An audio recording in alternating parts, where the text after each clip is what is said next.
passado recente. Vai ver na fita, cê não acredita quanto tem que ser région.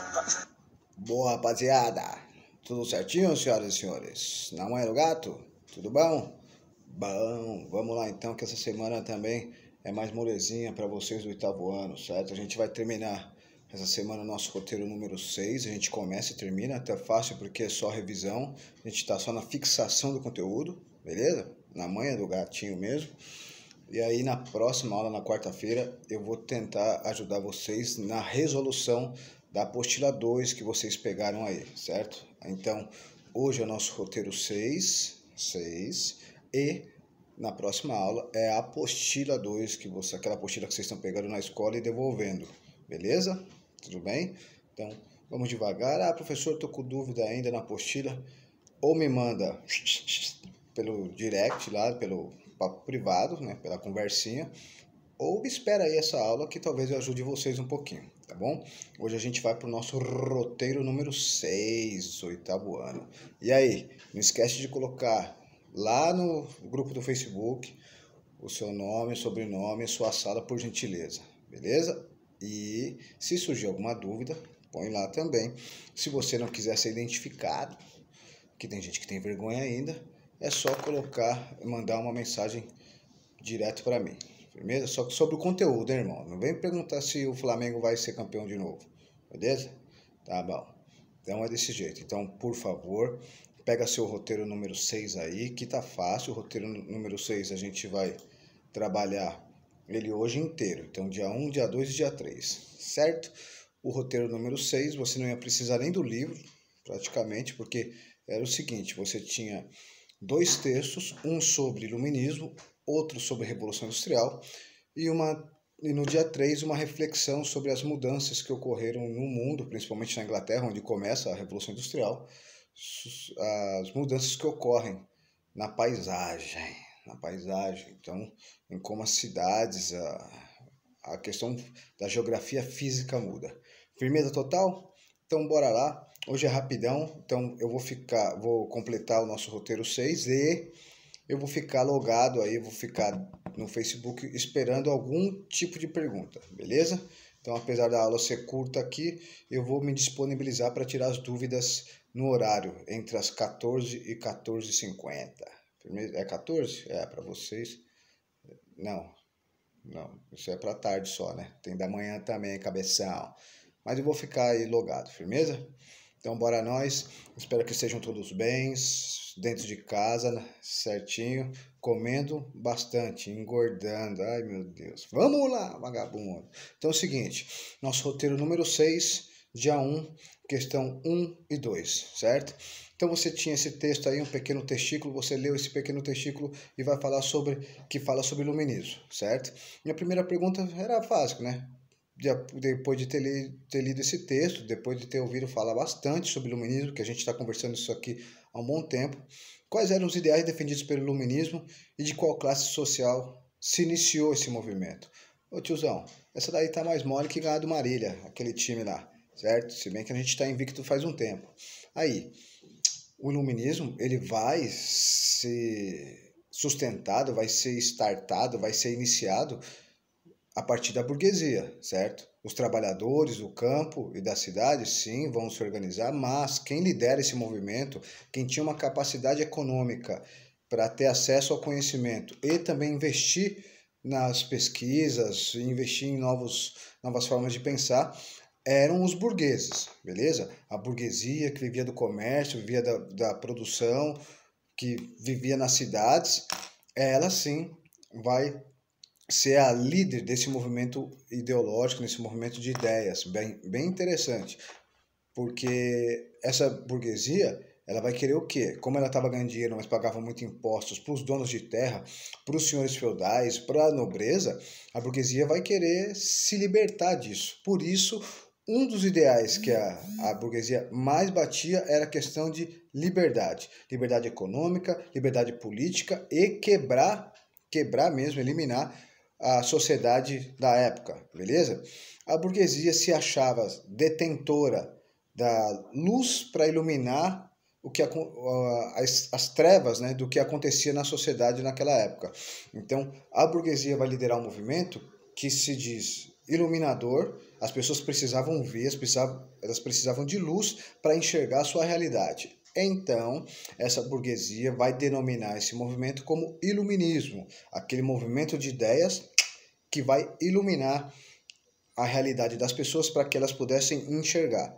Lembra que para os iluministas as pessoas não enxergavam a realidade porque elas viviam na escuridão total, e essa escuridão total era uma forma de manter a população sob controle. E quem controlava a população? Quem mantinha essa escuridão era o excesso de religiosidade, certo? Tranquilo, sem novidades, muito fácil, beleza? Então, a questão número 1, a gente já conversou. As liberdades econômica, política, social, eliminar impostos, acabar com essa sociedade desigual, onde primeiro e segundo estado não trabalhavam e eram sustentados pelos impostos. E quem liderou isso? A burguesia, a molecada dos comércios que vivia na cidade. Beleza? Olha aí que moleza, mais mole que isso, só a minha barriga, tiozão. E o negócio tá ficando complicado. Bom, aí 2, vamos lá. Você leu esse pequeno texto ali, aí vamos para a questão 2. Além do iluminismo, quais outros fatos mudaram o mundo no século XVIII? Opa, na primeira aula que eu falei, lá do primeiro roteiro, quando eu fiz uma revisão de alguns pontos, eu falei sobre esses 3 fatos. São 4, na verdade. Os 4 fatos, aí, tá vendo? Alzheimer é uma desgraça. Mas vocês vão chegar na minha idade, dá risada não. Seguinte, os 4 fatos do século XVIII, vamos dizer assim, que vão mudar a história da humanidade, transformar no mundo moderno que a gente vive hoje. Primeiro, o iluminismo é a base de tudo isso. A gente já tem que saber. Professor, eu não gosto de iluminismo. Não é questão se você gostar, não, cara. Você vive num mundo que tem como base alguns ideais iluministas, certo? Vive numa democracia, separação em 3 poderes, república, beleza? Todo mundo gosta de ter liberdade, então a gente tem liberdade, sim, de expressão, de ir e vir, desde que você não agrida ninguém, certo? Professor, mas eu estou preso em casa. Mas aí é uma questão sanitária. A gente está vivendo. Você não está proibido de sair de casa porque você não concorda com o pensamento do governo, beleza? Você está proibido, nós estamos proibidos em função de um problema sanitário que vai passar. Espero que isso não dure para sempre. E para passar é melhor ficar dentro de casa, né, ô cabecinha gorda. E beleza, vai dar? Tá. O iluminismo é a base de tudo isso. Esse é um dos fatores da nossa mudança, o iluminismo. O iluminismo vai influenciar outros 3 movimentos que vão transformar o mundo. Primeiro movimento que vai transformar o mundo, Revolução Industrial. Nossa, muda tudo, certo? Que a gente vai falar disso mais no dia 2. Segundo, independência dos Estados Unidos. Os Estados Unidos se liberta da Inglaterra e forma um país que reúne alguns estados, e esses estados reunidos vão se chamar Estados Unidos da América, que é uma república federativa. Olha o iluminismo aí. É o primeiro país com base nos ideais iluministas.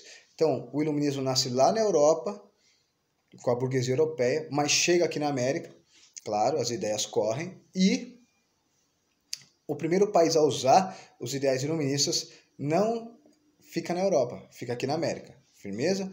Então esse é o segundo fato, Revolução Industrial, independência dos Estados Unidos. E o terceiro fato que a gente vai estudar é a Revolução Francesa, de 1789. Firmeza? Então essa Revolução Francesa é o que vai culminar, vai determinar, vai finalizar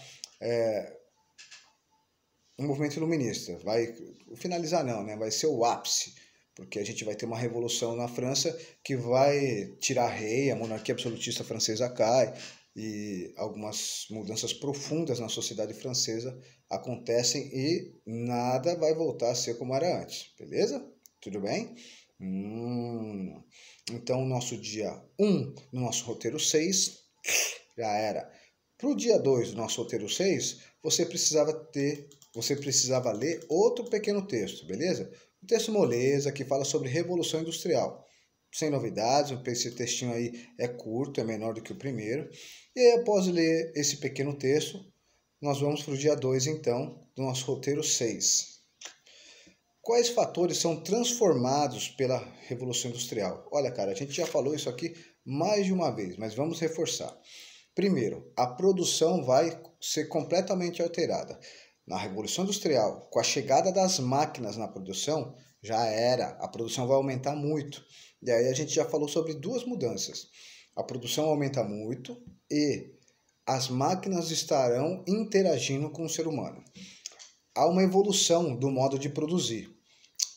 Lá atrás a gente tinha um modo de produção artesanal, onde só utilizando a própria força do ser humano e esse modo de produção artesanal, uma pessoa fazia todo o processo de produção, então ela manjava de plantar até vender o seu produto final, certo? Então um cara que fizesse uma camisa de algodão, ele sabia plantar o algodão, cuidar do algodão, colher o algodão, transformar em fio, fazer o tecido, costurar, tingir e vender. O humano fazia tudo isso.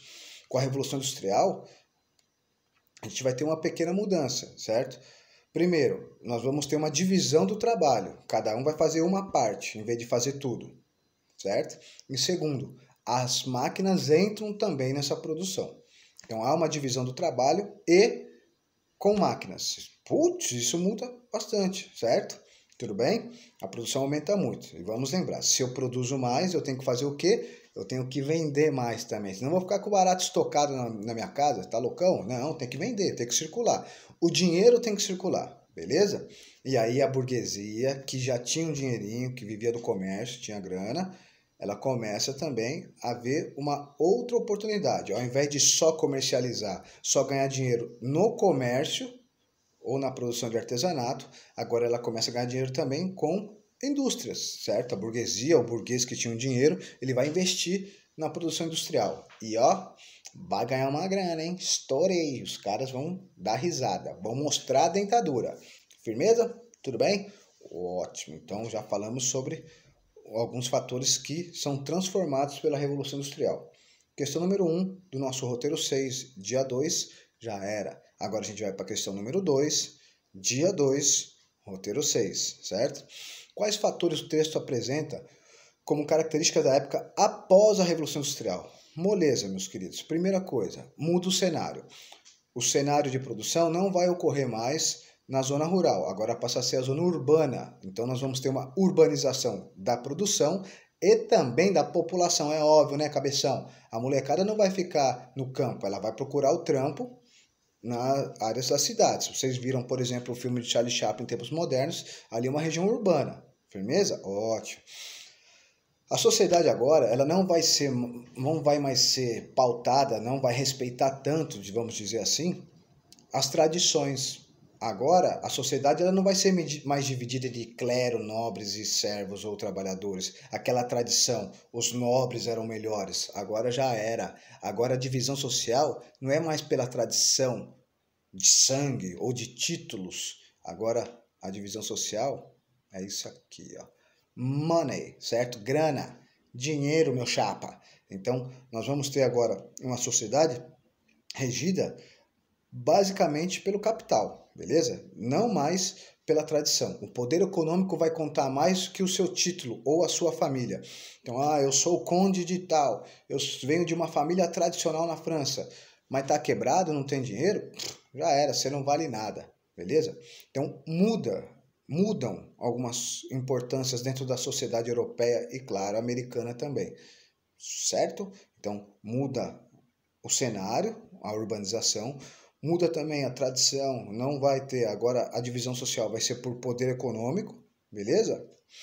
E a produção industrial é o que mais vai dar dinheiro, não é mais a agricultura, nem o comércio. Então antes, o que dava dinheiro? A agricultura e o comércio. Agora o que vai dar mais dinheiro, quem ganha mais dinheiro, qual é a parte da sociedade que vai enriquecer rapidamente e muito, é quem tem indústria. Beleza? Tudo bem? Olha aí, ó.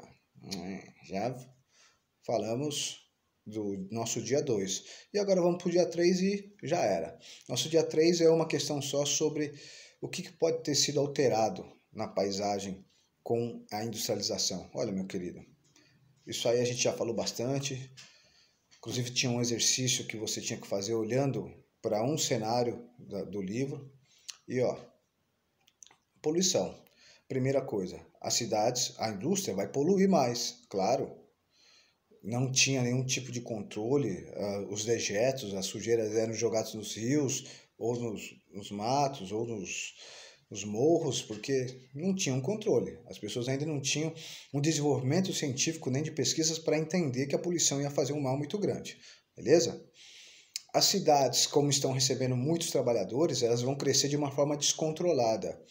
Então não vai ter um planejamento nesse primeiro momento do crescimento urbano. E isso é um problema. Por quê? Essa falta de planejamento do crescimento urbano, recebendo ainda muita gente que buscava trabalho, vai levar a um crescimento também das doenças, certo? Muita gente morria. A falta de saneamento básico vai gerar diarreia, cólera, pessoas com desidratação, a falta de alimentação. Por quê? Porque também, ao mesmo tempo que muita gente ia para as cidades procurar emprego, muita gente ficava desempregada e aí não tinha como se sustentar.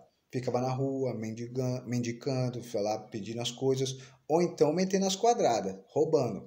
Então, você tem um crescimento descontrolado, você tem uma concentração de dinheiro, porque quem tinha dinheiro vai ficar com mais dinheiro e vai explorar o trabalhador, vamos dizer assim, né? Porque vai pagar cada vez menos, tem muita gente querendo emprego. Então, para o industrial é melhor você tentar reduzir os seus custos, e ele vai reduzir como? Pagando menos o trabalhador. Então você tem um aumento da desigualdade nas cidades também, certo? Esse aumento da desigualdade vai levar a uma violência, é óbvio. Então você tem coisas boas que a Revolução Industrial trouxe, mas ao mesmo tempo você tem algumas coisas negativas. Tudo na vida, e principalmente na história, a gente vai pensar dessa forma. Nós vamos estudar algumas coisas que podem ter sido péssimas, muito ruins, como por exemplo o Holocausto. Mas ao mesmo tempo você tem a Alemanha saindo de uma crise muito grande, mas aí levanta aquela questão. A Alemanha saiu da crise a custo do quê? Não valeu a pena, claro que não justifica nada. Mas se você estiver bem fundamentado, você consegue trabalhar a história dessa forma. Tudo tem pontos bons e pontos ruins. Beleza? Tudo bem? Então nossa aulinha vai terminar com 18 minutinhos. A gente finalizou nosso roteiro 6, certo? Próxima aula, nós vamos, da quarta-feira, apostila 2. Então, a apostila, dá uma olhada nela aí, e aí a gente vai finalizar juntos. Vou tentar tirar algumas dúvidas, beleza? Eu estarei por aqui esperando algumas perguntas. Senhoras, senhores, por enquanto então é desse jeito. Muito obrigado pela atenção e paciência. Me desculpa o sono proporcionado. Vai de leve na manguaça, dá-lhe Marília. Fique em casa, canalhada. E se sair, tiozão, mete uma máscara aí. Firmeza? É nóis. Fique em casa, hein? Não acabou ainda não. Fui!